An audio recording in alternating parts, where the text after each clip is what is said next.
নমস্কার বন্ধুরা, আজ শুক্রবারে আমি আমার সারাদিনের রুটিন তোমাদের সঙ্গে শেয়ার করছি। তোমাদের সবাইকে আমার চ্যানেলে স্বাগত।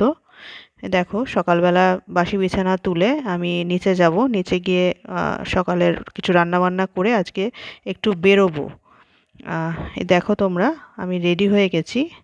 রেডি হয়ে আমি একটু বেরোবো, একটু বাপের বাড়ি যাব, ওই জন্য রেডি হয়ে গেছি। এই দেখো, রাস্তায় আমি এখন বাড়ি যাচ্ছি। কেন যাচ্ছি, কী কারণে যাচ্ছি, সবই তোমাদের সঙ্গে শেয়ার করব। সঙ্গে থেকো। এই যে আমার মায়ের সঙ্গে মানে বেশ 10-12 দিন পর দেখা। মা এই যে বেরোচ্ছি, মায়ের সঙ্গে একটু একটা জায়গায় যাব।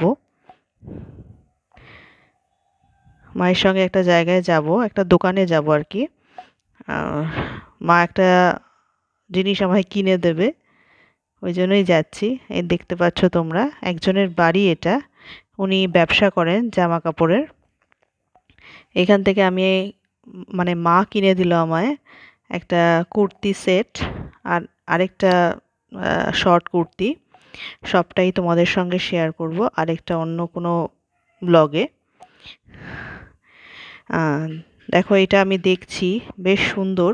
এটা বেশ একটু সুতির কাপড়ের মধ্যে, এটা পিস, চুড়িদারের পিস, সুতির কাপড়ের মধ্যে রয়েছে। আর যে কারণে আজকে আসা, আমার জামাইবাবু, ওকে আমি একদম খুব ছোট থেকে আমি ওকে রাখি পরাই। এই দেখো, রাখি পরিয়ে দিচ্ছি। আর তোমরা ভাবছো রাস্তায় কেন? হ্যাঁ, আসলে আমিও বেরিয়েছিলাম আর ও পরে আসতে পারবে না, আমিও তাড়াতাড়ি বাড়ি চলে যাব, যার কারণে ওকে রাস্তাতেই ডেকে নেওয়া। সুন্দর করে রাখিটা পরিয়ে দিচ্ছি। আর কি হাসাহাসি হচ্ছে আর কি ওর সঙ্গে আমার এরকমই সম্পর্ক। এই দেখে, এটা আমার জামাইবাবু।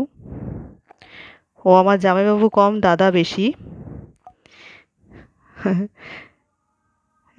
এই যে দেখতে পাচ্ছ তোমরা, মায়ের কাছে লাঞ্চে ছিল সাদা ভাত, কচু দিয়ে আলু দিয়ে তরকারি, ঢ্যাঁড়স আলু পোস্ত, ভোলা মাছের ঝাল আর হাঁসের ডিম কষা।